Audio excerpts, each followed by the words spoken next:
এই বাবা কিন্তু তুই কত সুন্দর ডায়মন্ড প্লে বাটন বানিয়েছিস, এমন ভাবে বানিয়েছিস পুরো রিয়েলের মতো দেখতে লাগে। হ্যাঁ থ্যাংক ইউ। তুই এখন কোথায় যাচ্ছিস? আমি ডায়মন্ড প্লে বাটনটা নিয়ে চিন্টুকে কাছে যাচ্ছি, ওকে একটু দেখিয়ে নিয়ে আসি। তা তুই হঠাৎ শুয়ে পড়লি কেন? না রে, আজ তো মহালয়া। আমার সারা সকাল ধরে 5টা থেকে পুরো মহালয়া দেখেছি, আমার খুব ঘুম পাচ্ছে, তাই আমি একটু ঘুমাচ্ছি। তুই যা চিন্টুকে নিয়ে গিয়ে দেখিয়ে নিয়ে আয়, আসলে আমাকে ডেকে চাটা করে দিই। আচ্ছা ঠিক আছে। আমি কি রেড ডায়মন্ড বা পিঙ্ক ডায়মন্ড ওগুলোকে নিয়ে যাব?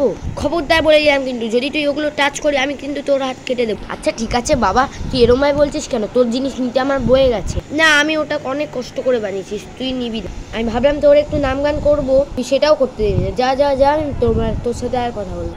ঠিক আছে, তুই শুধু ডায়মন্ড প্লে বাটনটা নিয়ে যা, আর সাবধানে যাবি কিন্তু। আচ্ছা ঠিক আছে। তারপর টুলু ডায়মন্ড প্লে বাটনটি নিয়ে কেলটুটে বাড়ি থেকে বেরিয়ে যায়। আরে বাবা, এটা আমি কোন দিকে চলে এলাম? এটা কোন রাস্তা? আরে আমি পড়ে। টুলু তখনও জানতেই পারিনি এটা একটি ট্রেনের লাইন, সেদিক দিয়ে ফুল স্পিডে রাজধানী আসতে থাকে। আরে কেলটুয়ে বলেছিল টুলু আমাদের বাড়িতে সকাল সকাল দেখা করে আসবে, কই আসেনি তো। আরে লাইনে ওটা কে পড়ে আছে দেখি তো। আরে ওটা তো টুলু, ওদিক দিয়ে ট্রেন আসছে। টুলু আমি বাঁচাচ্ছি তোকে। তারপর চিন্টু টুলুকে বাঁচিয়ে নেয় এবং ট্রেনটি ফুল স্পিডে যেতে থাকে।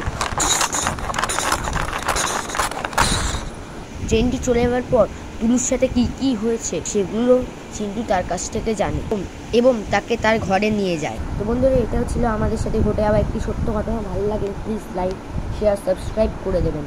আর এই ভিডিওটা কিন্তু পার্ট 2 আর কিছু হবে না, এটা কিন্তু এই একটাই পার্ট। Bye bye.